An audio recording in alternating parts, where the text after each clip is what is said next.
Morning light through the window pane, coffee steaming, no rush, no lane. World's been shouting all night long. I pour a cup, let the silence talk. I didn't leave angry, didn't storm the door. I just stepped sideways away from the roar. Pull up a chair, let the clock unwind. This isn't breaking news, it's breaking the grind. They sell fear by the hour, package rage by the pound. Every screen's got an opinion, every voice trying to sound like they know what's coming, like they've cracked the code. But the loudest ones panic when you step off the road. I've seen cycles repeat, watch them rise, watch them fall. Empires shouting forever right before they stall. So I sip and I watch, let the headlines fight. Truth don't need a megaphone, it waits out the night.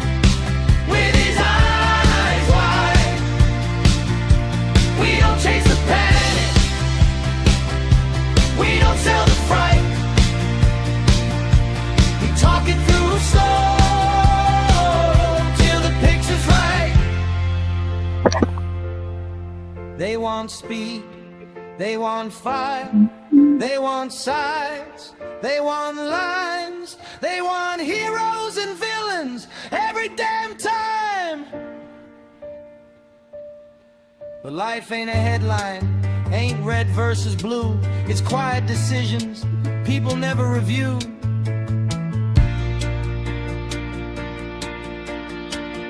Yeah, yeah, they want me.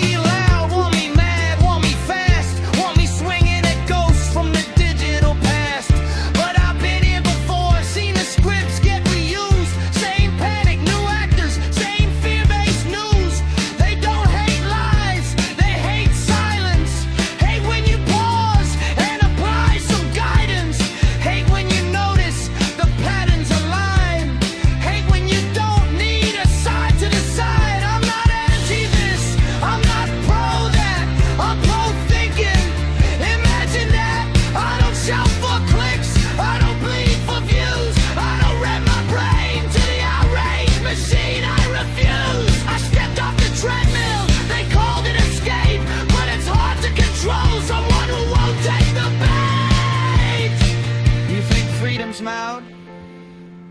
Nah, freedom's calm. It's knowing when to walk while the others all run. I'm not late to the party, I just left it early. Seen how it ends, same mess, same worry.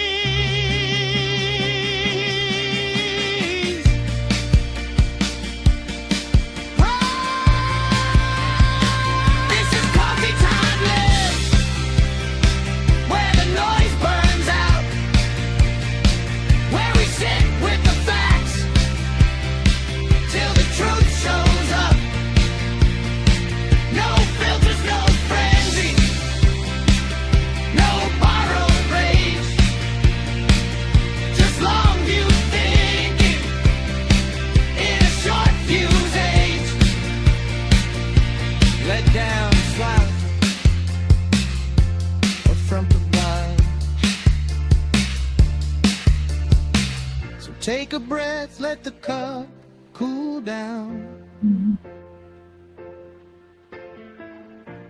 The world will keep spinning without your sound. We'll be right here when the dust don't fly. Coffee on the table, morning in the sky.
Sunlight spills through the cafe door. Mic goes live like it's done before. 9 years deep in these mountain towns, we brew the truth, not just sit around. I came for a visit, then stayed for the view. But the soul of this place, it just pulls you through. Mornings in Finlandia, nights in Salento. Life don't move fast, but man, it's full tempo. This ain't a pitch, it's real as it gets. From lost bags to love and bureaucratic regrets. No script here, just the sound of real lives told live every week under Colombian skies. It's coffee time lived from the heart of Quindío, where the screen fades out and the real stories flow from expats who landed and locals who guide. We laugh, we vent, we cry, we ride. It's not about views, it's about the vibe. Just raw conversation, live and alive.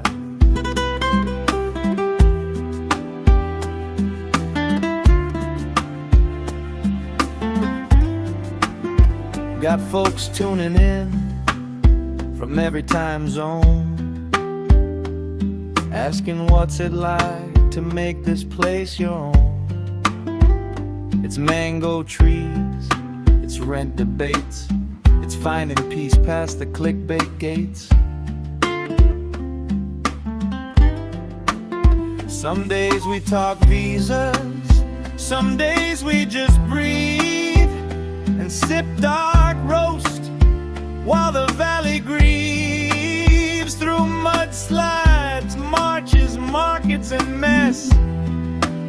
We show up with stories, no more, no less. It's coffee time lived, not just a name on a screen. It's 9 years of mornings and everything between. No hype, just heart and a decent brew. A place for the honest, the warm, the true. Not selling dreams, just sharing the ride from right here in Quindío, live.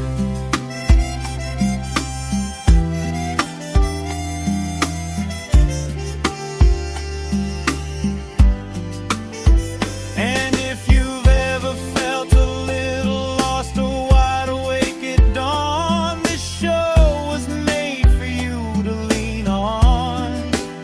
We're not tourists here, we belong, we build in mountain towns where the air stands still.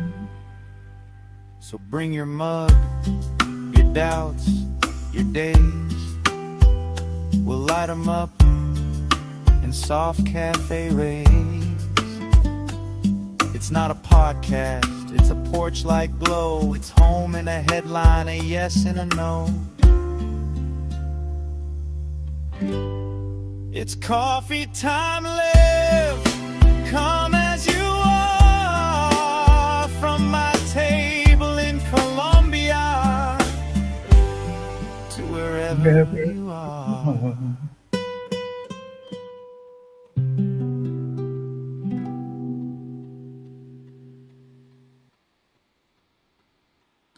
Good morning and welcome back to the channel, grancolombia, and welcome to another Coffee Time Live here in Armenia, Quindío, Colombia. It's a little toasty out today, and I got up and did all my things, and hours later, it got around 10 o'clock this morning, and I go, man, whew, it's getting warm. Turn the fan on in here. Of course, it always gets hot in here because I got lights and all kinds of stuff. I'm thinking it's really toasty. So I look it up, and it's almost 80 degrees. And so I go on the Weather Channel, and I'm looking, what's it look like on the USA map? And I'm looking, and it's like, it looks like it's, kind of a warm day in a lot of places. And I look at Phoenix, and at 10 o'clock in the morning, it was 99 degrees. And oh yeah, maybe 80 is not so bad. But this is the time of year where it does get toasty. You know, on Facebook, you get these messages that flash at you for 7 years ago, you posted this, things like that. Well, 9 years ago, we had a record-breaking day, and I posted up the 86 degree temperature.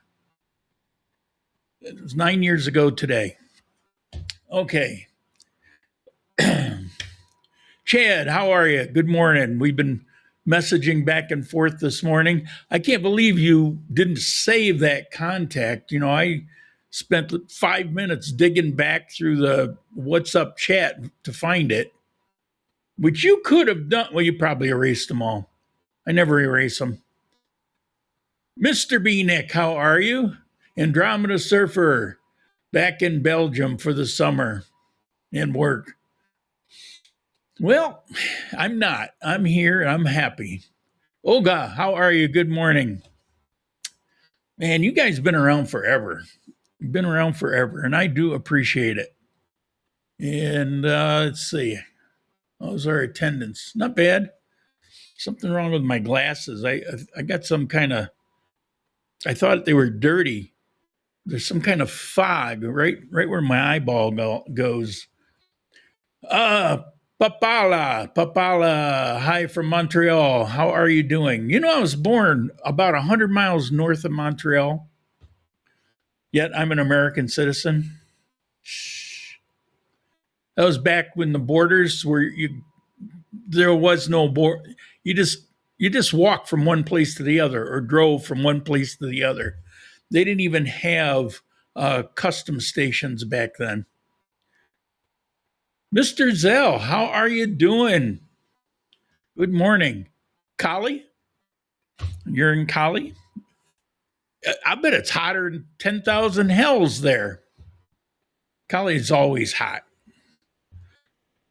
Okay, today I got it was all in one day, so it felt like a flurry, but I got 3 or 4 messages this past week about what everyone termed as a ruling in a court case that was about a sex offender. And the conclusion that was, they got the information from several YouTube videos. So I watched one of them to see what was going on. And then I understood. You know, the topic doesn't matter. I don't care how you feel about it either way.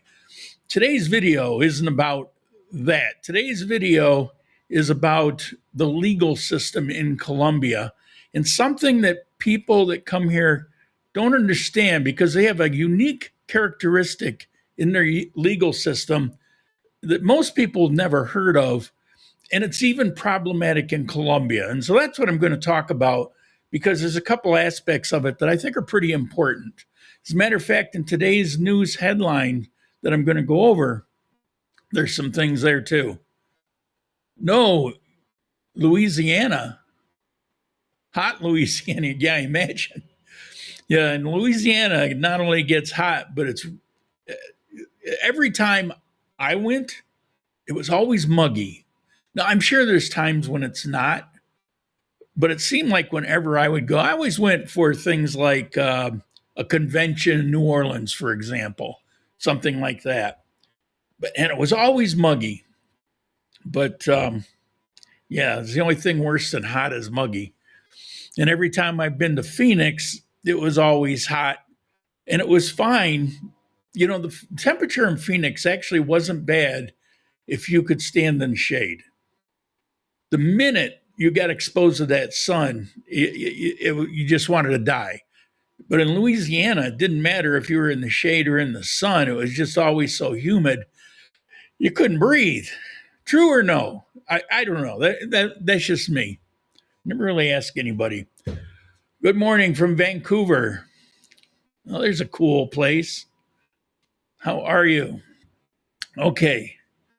So, don't really have anything to talk about myself or the channel. I haven't gotten a re-invite from Rumble yet. Probably won't happen until next month, and then or at the beginning of this next month. Probably just before June starts, or on the day June starts. My guess is I'll get my re-invite then, and then I'll have the whole month of June to reestablish myself in the program, and then get my first repayment or payment probably in August. That's probably how that'll go. Any of you making videos, I do strongly recommend looking at Rumble, even if you do it on other channels. Okay, Bob Sen, Colombia. Bob Sen, who is Bob Sen? Is that somebody new? Oh, something, there's an ad in Rumble about Rumble Wallet. And if you look below this video, you'll see, let's see, I can see it here. It's, what's it say? It says tip. The interesting thing about that, I think, I used to get a lot of people ask, can I do this in crypto? And I said, no, because I don't, well, I claim to not know anything about it. I kind of do. I just didn't want to jump through the hoops. I didn't see me needing to use it often enough. It's not like I got money I need to hide away. I don't have that kind of extra money. I just saw no point in it. I get where they're coming from, because if you're operating on a lot of crypto, that's, then you want to use it. Well, Rumble has this Rumble wallet thing that they want to advertise for. They want me to advertise for. It will accept crypto or dollars. And the interesting thing is, I don't have to jump through any hoops either with Rumble Wallet. I can transfer it to some sort of crypto, whatever, if I have that, or I can transfer it in dollars to a bank account, or they've got different paths. So it makes no difference to me if it comes in dollars or crypto, because I can pull it out in my choice, which would be in dollars. So anyway, I thought I'd point that out. I used to get asked that a lot. I mean, a ton. And not recently, but then this entire year, the contributions and things have kind of gone by the wayside. I think when people saw that I was getting expenses mostly covered by Rumble, then we didn't really worry about it. Not to say there's still a core of people, a handful of people that still continue to contribute to the channel. And it really is a lifesaver, and I appreciate it. But I thought I'd bring up the crypto thing because I used to get asked a lot about that. Not new, different username from YouTube. Okay. All right. Excuse me. Okay, let's see. We got some headlines to go over. Good morning, Colombia and Lauren. Don, hey, Don, how are you doing? Okay. I still haven't figured out how to make this larger. Well, I could probably do it if I did it outside of the software. And anyway, it doesn't matter. Interoceanic Corridor. There's a railway project that's in the works. It's in the planning stage right now. Apparently, there is some funding for it, for a railway to take place from the Pacific to the Caribbean in Colombia. Like it's only Railway Panama Canal. And I put it on the map. Sorry, it's so small. But if you look where Panama kind of joins up with Colombia, you'll see a light. There's a little straight line there. It's in yellow. It's actually a blue and yellow line, but I can only see the yellow, so I imagine that's what you're seeing. That's where they want to run the railway. There's not much of anything there, and it goes from a small town on the coast to a relatively small area on the Caribbean. So what'll be interesting is if that railway does come to fruition, just in the building of that, there'll be a lot of people involved, which means all those little towns will blossom. And then the coastal towns, they're going to just explode, because the more alternatives you have to the Panama Canal, the better off things are. So that'll be very interesting to see develop over the next decade, I would imagine.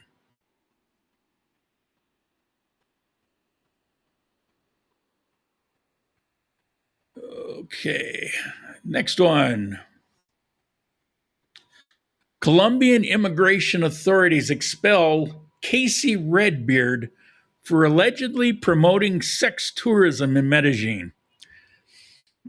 It's not that I'm trying to cover this topic. It's just that every week it seems to be a big thing. Now, when I say a big thing, I monitor not only Colombia's headlines, but I also watch social media to see what Colombians are deciding what's important.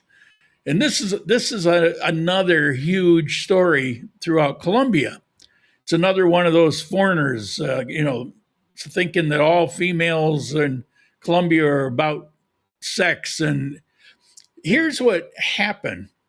Apparently, he was caught in Bogota, but he was on his way to Medellin. And he's been to Colombia a number of times. I couldn't see how many, but it looks like it's been going on for a handful of years anyway. And when he gets to Medellin, he puts together these private parties. There's an admission to join the party, and he advertises them on things like Facebook.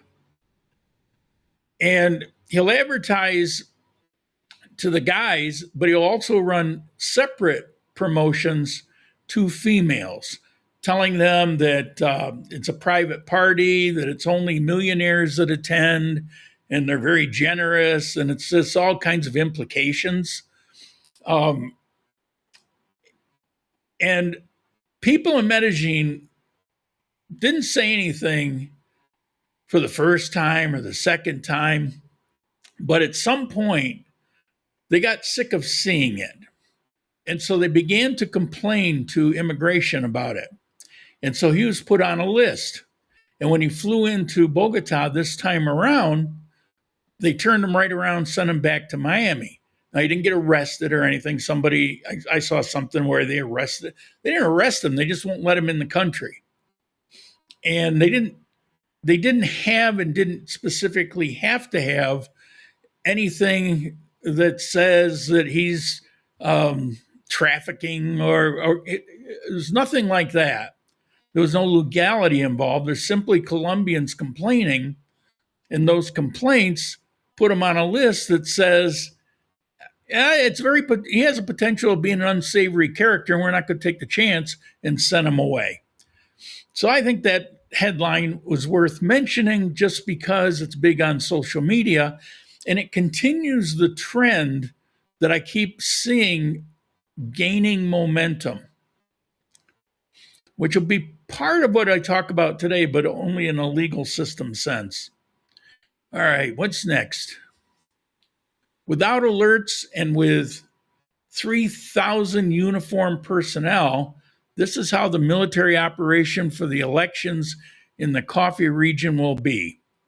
So on top of recently the hundreds of extra police and the national police and the military that have been sent to Armenia and in Quindío to strangle a crime wave before it really catches hold, and it seems like they're doing a pretty good job. I keep watching this, but I think the post, the social media about this and the outrage about this is lagging behind what's actually being done. Now, I may be wrong, but I'm kind of getting that impression because I'm seeing a lot of activity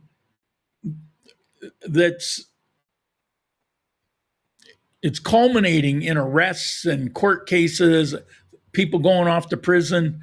I'm seeing that raise almost exponentially. And it just seems that the social media hasn't caught up with it, that they're doing a lot of complaining about what may have been 3 months ago. But we'll see. I don't know, but we'll see. Andromeda, unfortunately, and I deeply lament that there is much sex and drug tourism to Colombia. Well, yeah, there is, and we all know that. And the attitude among Colombians that I've talked to, the attitude was always, well, unless there's something unusual going on, it's simply a choice that the girl is making. She doesn't have to do that. And the attitude today, that was a prevalent attitude. The attitude today is really changed. I would say maybe the majority, maybe not the huge majority, maybe 54% will make up something. Now believe that it's exploitation whether the female wants to or not. And so that's a big shift, which will probably, and seeing things like Redbeard the Great or whatever his name was, something Redbeard, but seeing things like that and seeing more and more of them, I don't think it's going to be too far along before we start seeing laws actually come out. Okay, so this 3,000 uniformed personnel, this is the military, and they're here. They've arrived this week. They're here for the election. They're all over the place. There's 121 voting stations in Quindío. They will be at every one of them, but they'll be out and beyond. They'll be perimetered beyond. They'll be at the entrances of towns. They're at the entrances coming in and out of Quindío. They're looking for anything that could be potentially disruptive, intimidating, whatever it may be. Maybe they're not going to be at polling stations, but maybe you're going to have people trying to disrupt elections a kilometer away. So they're here to make sure that none of that happens. And it's a very positive thing. And 3,000 people, that's a pretty big investment. Imagining that all over Colombia. Okay. Next one. This I almost wanted to read the whole story. You should look this story. If you live here, look this thing up. It was very interesting. More than 7.5 million traffic camera fines. They're all under scrutiny for alleged irregularities. What they found, there's a process. So I've talked for the last few months about the traffic cameras going up that will take a picture of your license plate. US has had these for a while. Take a picture of your license plate, and if you're speeding through an intersection, it will record that. Or if you, I don't know, cut somebody off, whatever it is that you do that violates a traffic law and it gets caught by the camera, then it can go into the system to automatically send you off a ticket. P.S. Unfortunately, on-screen articles occult, obscure your facial expressions. Yeah. Well, you've seen my face enough. Yeah, and I can't move it either. I don't know. Maybe I'll do something about it next week. There is something I can do about it. But when I put these up, they were always just larger. They still obscured me because I focus on the article itself. Anyway, on this traffic camera thing, here's what's interesting. The cameras went out and they've been installed all over Colombia. They're here in Armenia. They're all over Bogota and Medellin and all kinds of smaller places, Sabaneta, all kinds of places. The program requires a certain level of instruction and certification before they can begin implementing it. What happened as soon as they were hooked up and they were functioning, a lot of these towns just decided to start using them and sent tickets out. And there's a right way and a wrong way, apparently, to use these, where you don't send a ticket out on necessarily everyone that appears a certain way. There's certain parameters. I don't know what it is. But the article didn't say, but it was implying that you have to obtain a certain expertise to know what you're sending out, unless you just want to use it for fundraising, which as part of the regulations that set these up, it is not to be used for fundraising, which is gratifying to hear. And it's very specific. It's very built in that this is not to be used for fundraising. Well, it turns out that trillions of pesos have already been collected on tickets that have been sent out.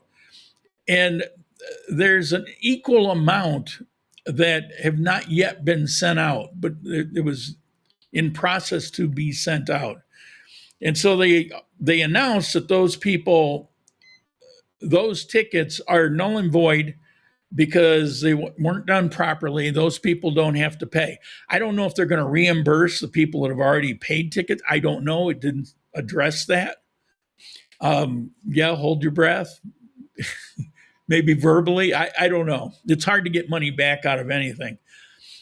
But they slammed the brakes on, saying you're not ready to do this yet. So if you're here and you're driving around and you got a ticket, there's a good chance it'll be null and void.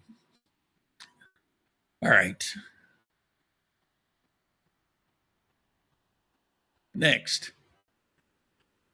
Oh, road checks. 32 citations, 13 motorcycles impounded, and 320 searches and operations in the city center, Laurales, in my neck of the woods, Oro Negro.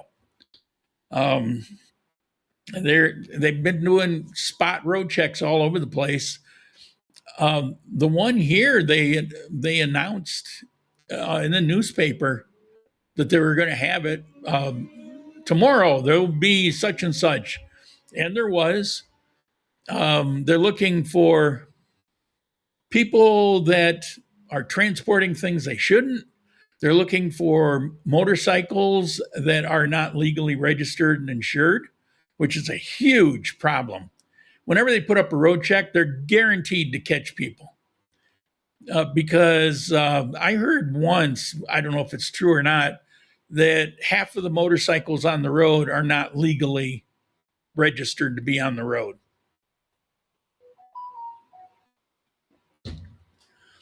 In Belgium, traffic fines from cameras go straight into private owners of those cameras. What? I guess Colombia will be no better.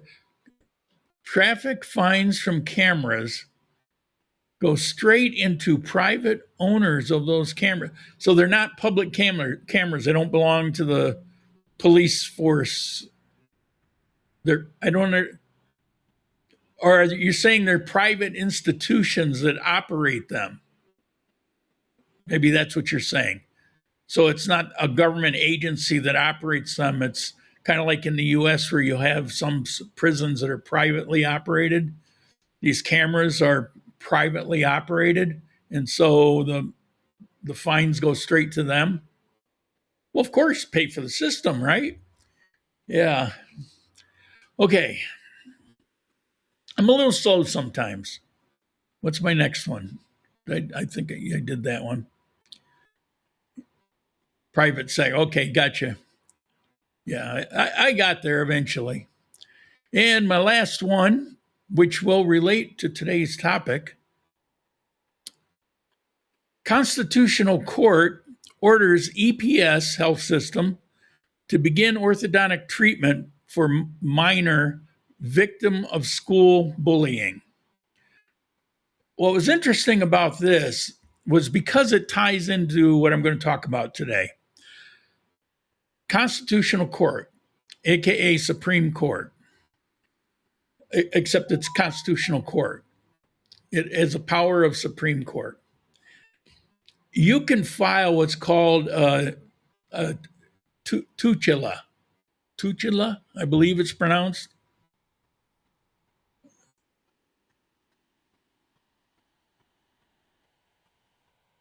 I don't think we care about that.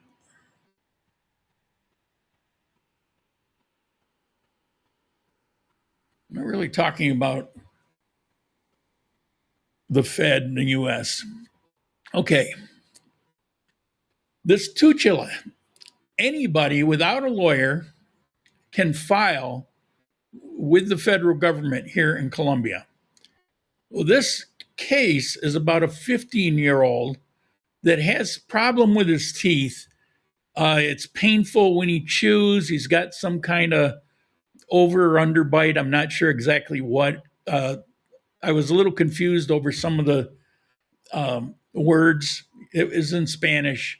And I didn't catch all of them, probably because they were more technical based that I've never really seen. But I could see he has pain when he eats, and he has a problem with his bite, and it causes him to have infections every so often. So the EPS turned it down and said it's cosmetic. He's 15 years old. And because his teeth are kind of messed up or his bite is messed up, maybe like Sling Blade, that kind of thing. I don't know. He's mocked in school. And so he filed a thing, this tutela with the Constitutional Court. And it goes directly to them, and they review it based on what it is. They don't require a particular language, or you just file your complaint with them. And they determined, they held a hearing for it, and they determined that this kid needs to get that surgery. Or at the very least, they need to do more investigation into what's causing his issues and come up with a plan of what needs to be done. And so they're overriding the health insurance decision on this. The health insurance it's not a common thing that they deny legitimate claims. But just like I remember the HMOs in the United States, I had Preferred Gold at one point. And then there was the Blue Cross Blue Shield, the HMOs. And they had a thing for dental. And it was really the same language as what they use here. And it was for anything cosmetic, no. So if you had a toothache that was just excruciating and causing infection in something, that would be covered. But replacing that tooth would not be covered. And so it's the same here. And so here they're saying, well, the health insurance made a bad decision. And so the Constitutional Court backed up this 15-year-old kid's claim and told them that they have to correct it.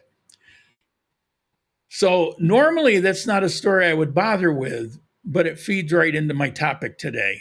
And so that we're going to get to. You get a drink of water here, talk amongst yourselves for a moment. Typical burning throat.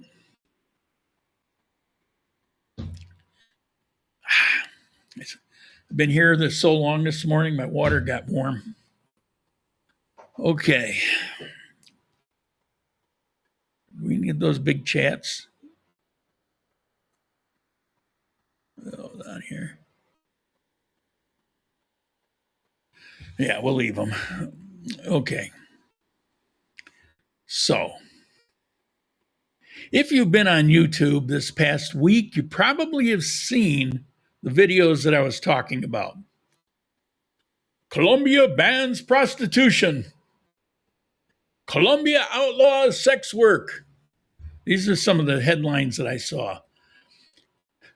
And the claim is this new law cracks down on foreign men. Some of these men are tied to deportation flights, like Mr. Redbeard, except the headlines were before him. And some of these headlines made it sound like the police are shutting down what they call tolerance zones as we speak.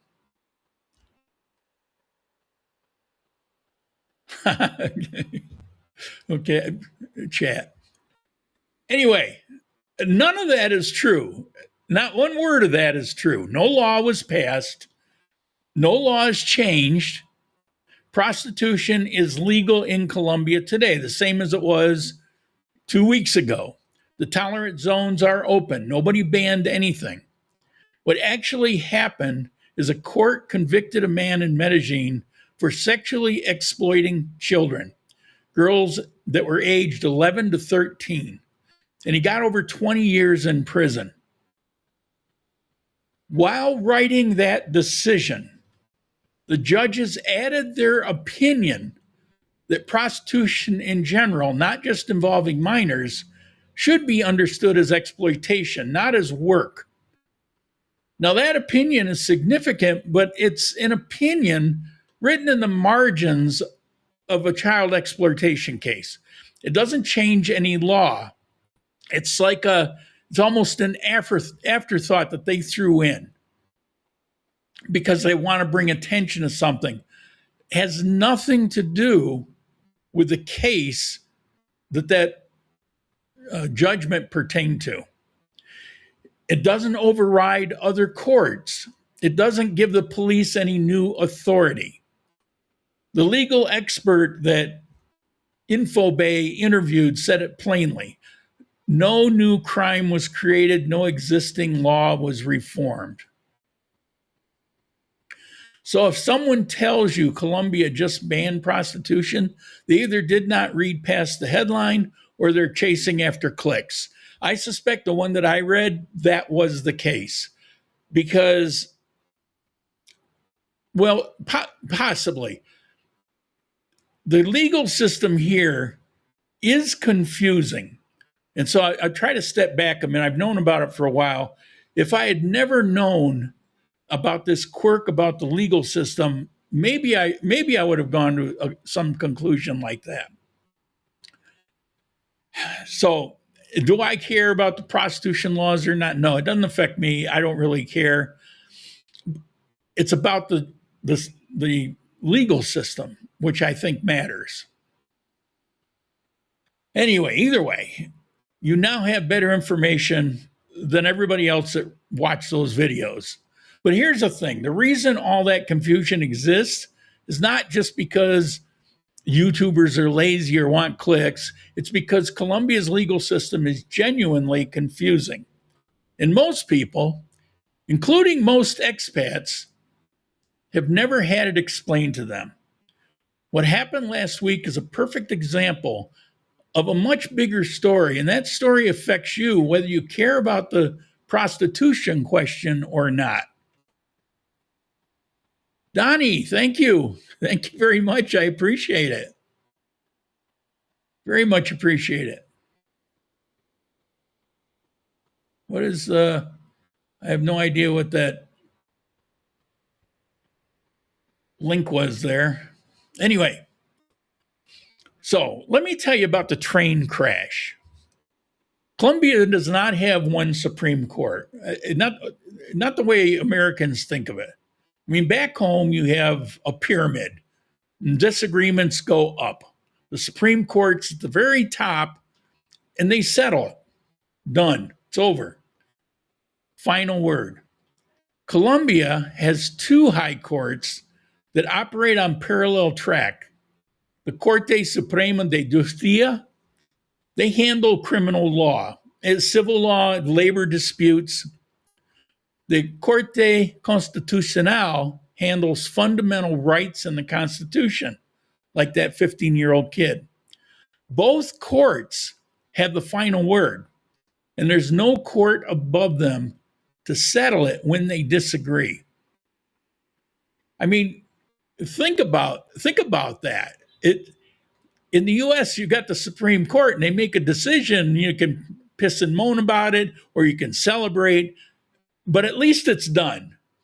Here, they can not only counter-rule each other, but there's nothing beyond to solve a tiebreaker. Has that ever happened? Yeah, we'll talk about that. Colombians have a name for what happens when these courts contradict each other. They call it the choque de trenes, the train crash. Two trains on the same track heading straight at each other. And it's been happening since 1991.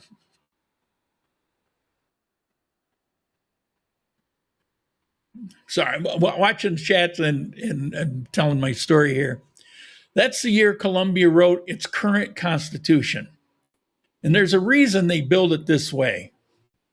Now, Colombia's courts have a violent history. And some of you will be aware of this. Some of you lived through it. In 1985, the M19 guerrilla group, does that ring a bell? We know who might have been involved in that? The M19 guerrilla group stormed the Palace of Justice in Bogota. Supreme Court justices were killed inside the building. During the cartel wars, Escobar was assassinating judges who pursued extradition. The judiciary was under physical attack from multiple directions at the same time. In the late 80s, the M19 laid down its arms and joined the political process. Former guerrillas who had attacked the Palace of Justice sat down to help write a new constitution. The current president of Colombia, Senor Petro, he was a member of that same M19. The very people who had fought against the old system helped design a new one. And part of what they designed was a constitutional court, a new institution on a separate track dedicated to protecting citizens' fundamental rights. Any Colombian can file a tutela, a fast-track constitutional appeal. You don't need a lawyer. It was built so the system could never fail the people the way they said it had done previously. That court had done enormous good over the 3 decades. There's a lot of positive about it, but nobody built a bridge between the two tracks, and that's the fatal flaw. 25 years later, there's still no bridge. There's still no ultimate authority. Now, I'm going to give you some examples of what it's looked like in practice. A governor on the northern coast was secretly running a paramilitary death squad. The Supreme Court convicted him twice for 40 years. Then the Peace Tribunal admitted his case under transitional justice, and he could potentially walk free.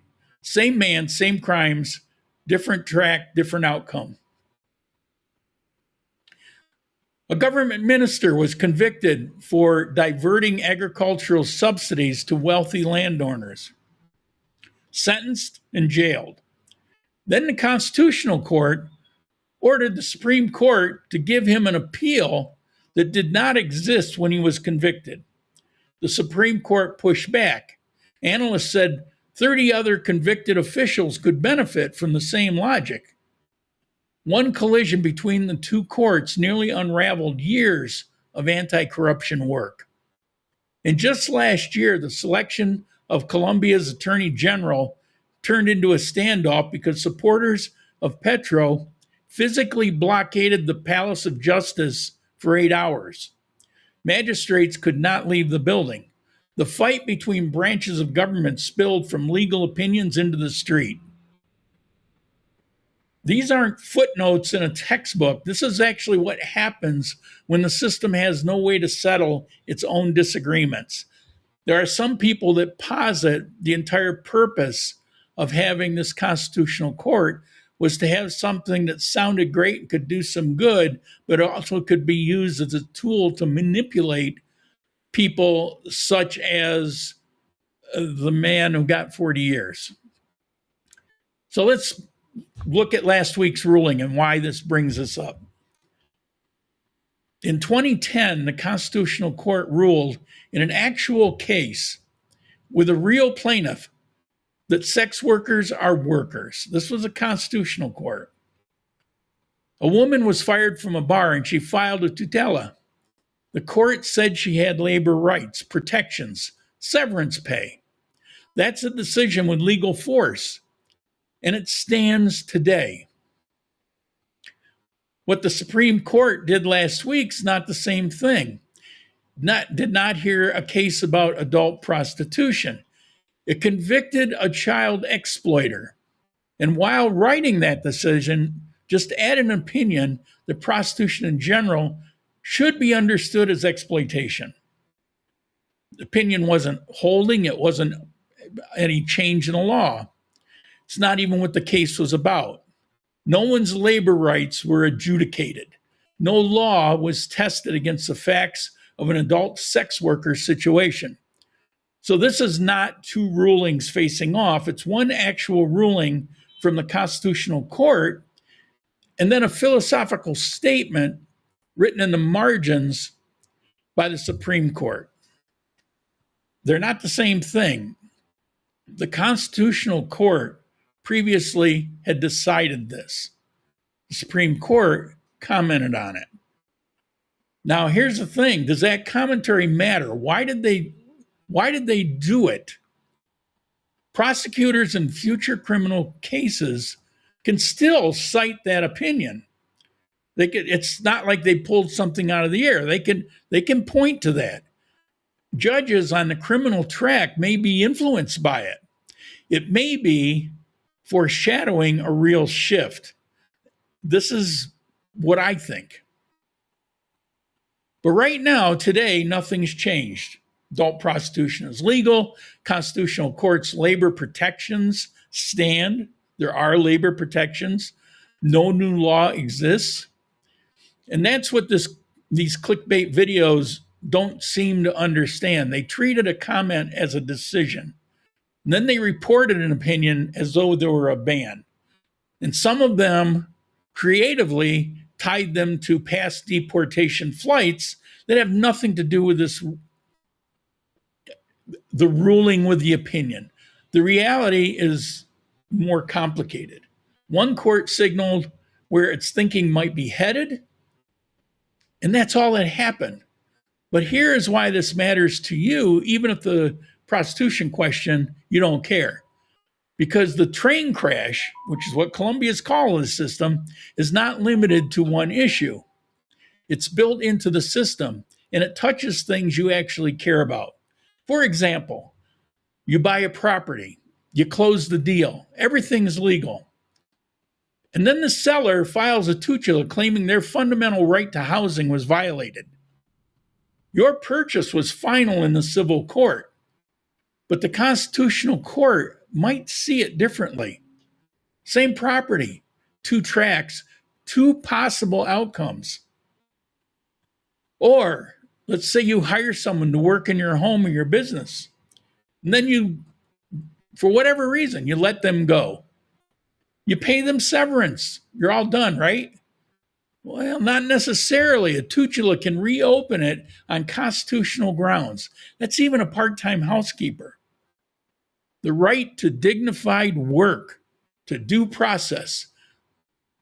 Your labor court case is settled. Your constitutional case might just be beginning. Your visa, immigration, cancels it. You think that's an administrative decision, you have no recourse. But you can file a tutela arguing that your fundamental rights are violating. Now your immigration status exists on two tracks at the same time. One says leave, the other one just might say stay. And that's how it works. And most expats have no idea it's like this. They assume the legal system here is that single pyramid, but it's not. It's parallel tracks that can produce opposite answers to the same question with potentially no resolution. And with a 35-year history of collisions that nobody's figured out how to prevent, a lot of people say something must be done. So I'm not telling you got to panic about anything. I'm just telling you to understand the ground you walk on, the system that you're living under, because the expats who get into trouble here are almost never the ones who broke the law. They're the ones who assume the law worked the way it did back home. The headline from last week's not a policy earthquake. It's a symptom of a system that runs on parallel tracks without that tiebreaker. And now you know that, which puts you ahead of every clickbait video that ever shows up on YouTube.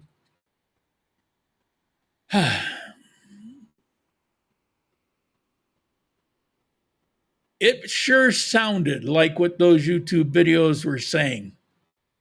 And you had to understand how these courts operate to see past it right away. It didn't have to be about prostitution. It could have been about anything else. Things that could directly affect you. And it could cause panic. It could cause you planning a move, all kinds of things. But if you understand where it comes from, no, it's the opposite of the other court. So we're going to be here a while. Anyway, I think that's everything you need to know about the train crash. I thought it was interesting that Colombians have that. That's the name they have for it. People here, they're aware of it. The idea of the Constitutional Court, anybody being able to file, I actually love that idea. I mean, who wouldn't love that idea? I could see how it'd be abused, of course, but it doesn't seem to be. But I think that has more to do with the moral character in the culture of Colombians. For example, you'll see a Colombian commit a crime. Everybody knows he committed the crime. You'll see those things. How do you plead? Guilty or not guilty? Now in the U.S., nobody ever pleads guilty. It's always not guilty.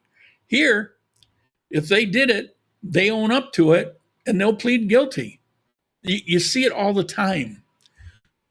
So there's a cultural aspect, which is changing. I mean, don't get me wrong. It is changing. But currently, you have that moral aspect.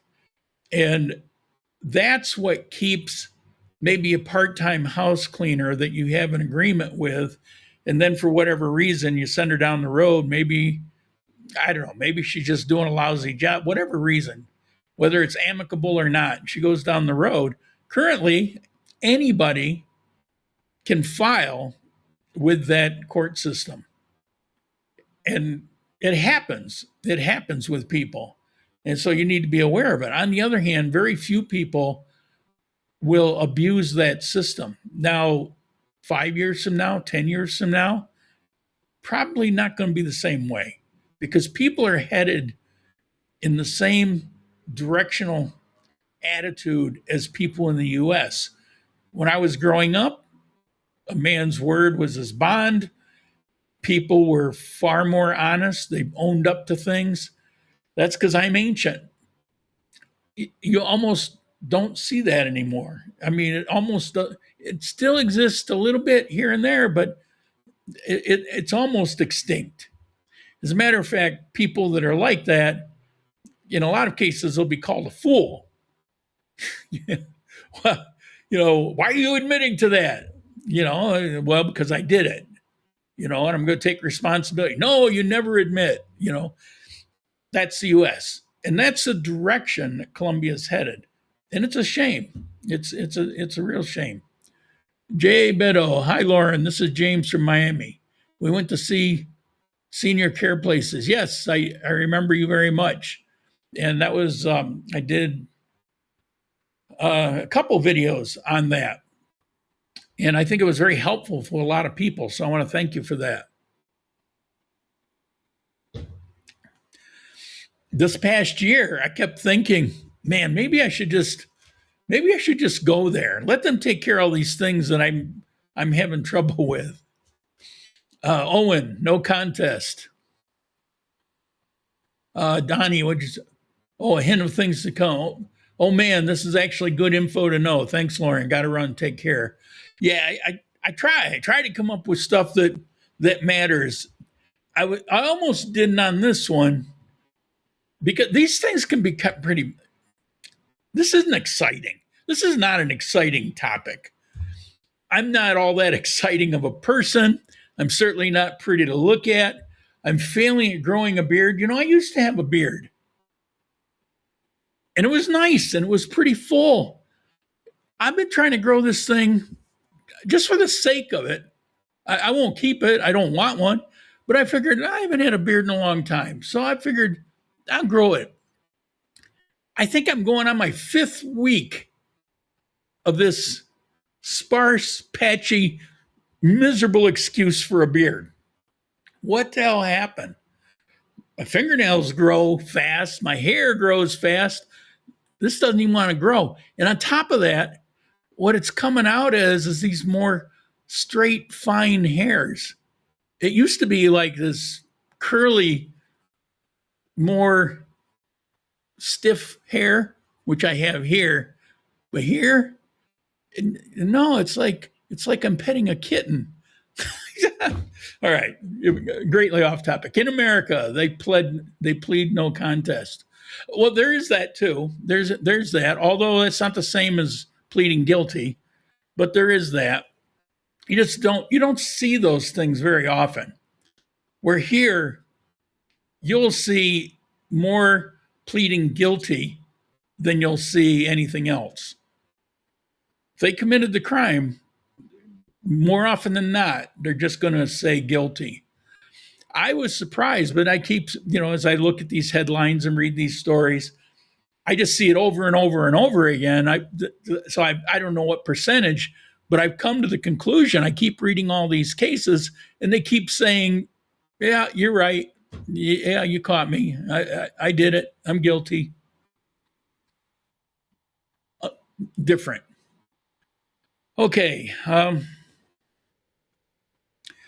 Donnie, that contribution, how did you send that through that Rumble wallet or some other way? I'm just kind of curious. I don't know how that came through. That's the problem. I got way too many ways. Hard to keep track of them. I was asked, why do you have different ways to contribute? Because on the comment or the thing, the section below the video, it'll show several. It's because people would request. This goes over, I've been doing videos 10 years. 10 years, I think. No, longer than that. Anyway, for a long time. And so people say, well, I don't want to use PayPal. Can I use Zelle? Can I use a Zelle from bank? Or can you use that coffee cup thing, buy me a coffee thing, because I can do that, but it's difficult to do something else. And over time, you accumulate different ones. So I got one on the web page. It's a Stripe account, so it's the same as all the banks and everybody uses, debit card, and then I've got PayPal because I needed to have PayPal, a Colombian version of PayPal. I got called on that. You said you'd never have PayPal again. The U.S. version is different than the Colombian one, and so I had to have it for some things that I was doing. And now I got this Rumble wallet thing, so they just kind of pile up. Anyway, couple comments here somewhere.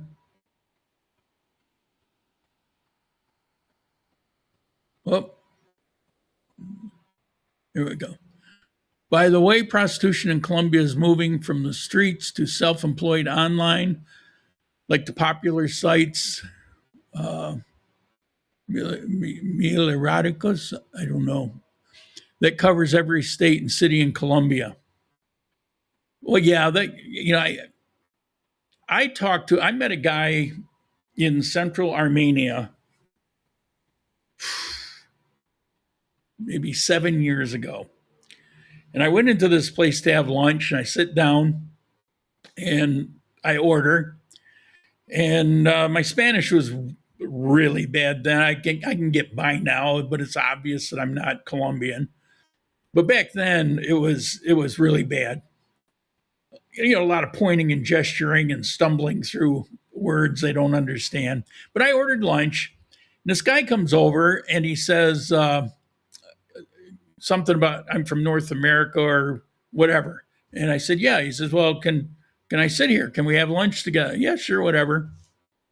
Didn't know why. Seemed a little strange, but it happens here. And what he said was the same as I hear other times when it happens. I could tell you speak English, obviously, and I want to practice my English. Okay, cool. Turned out this guy was the owner of a high-end escort business out of Bogota, Manizales, Pereira, Armenia, and I think there was another city. And it was interesting. It's a legal business, and what he does and how he does it, he only hires university girls. He only hires the most beautiful. He only does it with he does checks on people. They have to be like I don't know, wealthy, sort of I don't know I don't remember how he framed it. Nice people that are verifiably nice, that have money to spend, and they're not trying to do anything illegal or whatever. In other words, he kind of screens them first, and then after that, they're good to go. These girls, he says, they only take 1, 2, 3 dates a week at the most. He doesn't want to give them any more because he wants them all, to be different. The whole thing was fascinating. It was very interesting, and it was so far from what I had read about up to that point. I don't know if it's a good thing or a bad thing. I found him interesting. I found the way he did business very interesting, but I didn't have a chance to talk to any of the girls that he hired. Do they feel like they're being used and abused? I have no idea. I said, well, why do these girls want to work there?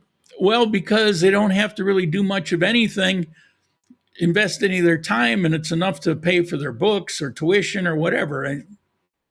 Okay. Meet all kinds of people.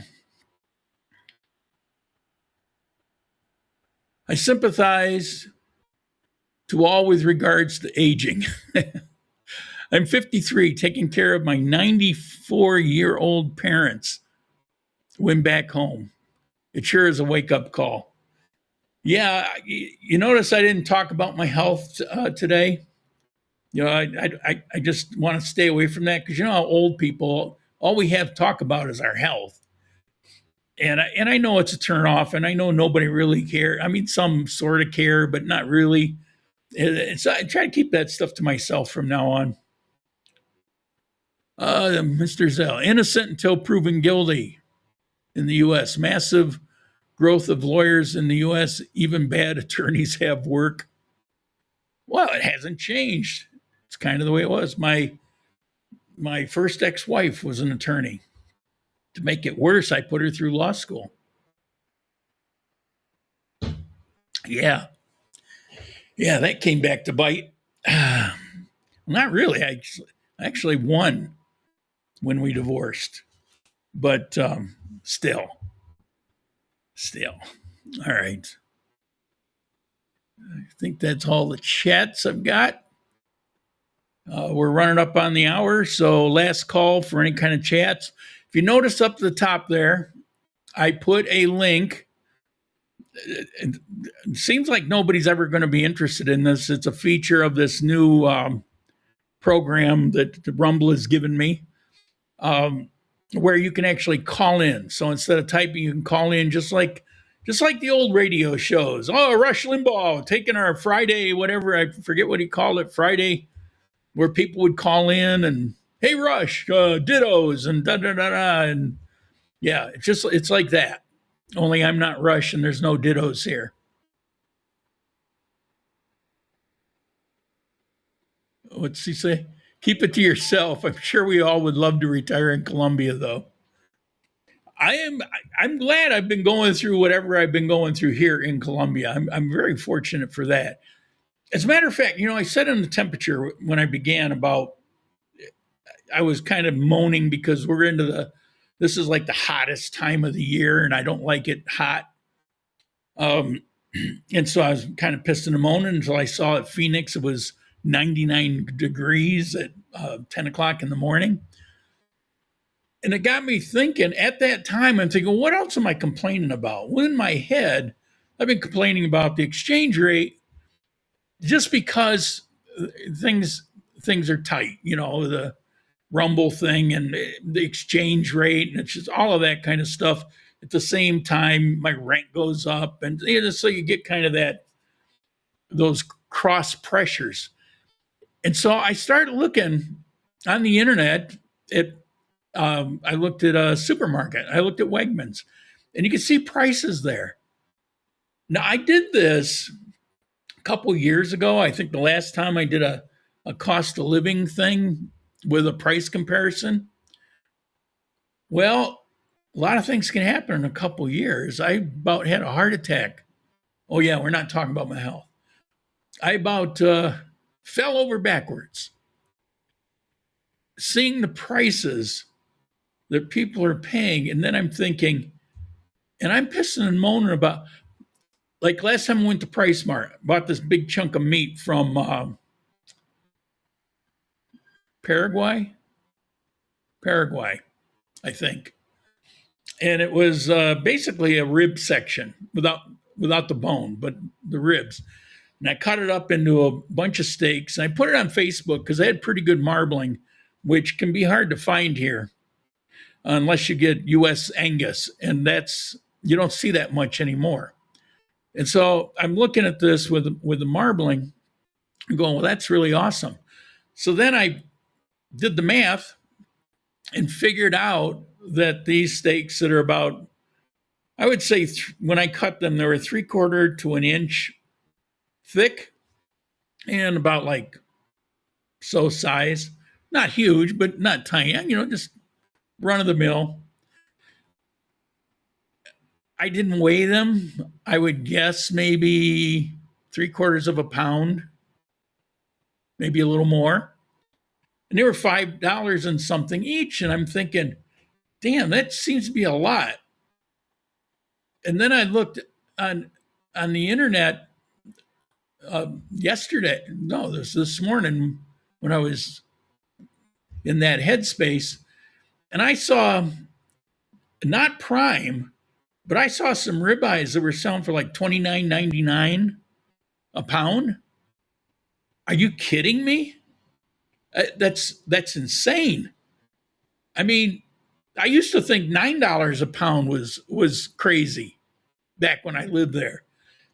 And I could get prime. I can go to Wegmans and buy prime ribeye, like the best there is. I mean, awesome, for $19. I don't know. So, yeah, it's like you can always complain, but it could always be worse. I suppose that's the moral of the story. You can always complain, but it can always be worse. All right, last call on any comments. Meat price in the U.S. is crazy. Yeah, here, pork is not only fantastic here, and it has an inspection system, and I would say better than USDA. But they have a good pork association. And if you buy within that system, it's always really tasty, really flavorful. Pork is probably the best and most inexpensive to buy. Chicken comes in second. I've had more bad chicken. Now you can get good chicken here. I mean, don't get me wrong, but I've had more bad chicken. Well, Ecuador was worse. And when I say bad chicken, I mean they're selling chicken. I don't know what's wrong with it. It's tough as hell. It's like it's like the consistency of a bad beef jerky or something. I had one just the other day. It was ridiculous. I didn't even eat it all because it was so tough. Now, that's not always the case. It's not like every one. It's just how did they slip through? I don't know. I've never had any bad pork. I always buy within that system, but I've never had any that was not awesome. Beef. The only beef I buy is short ribs.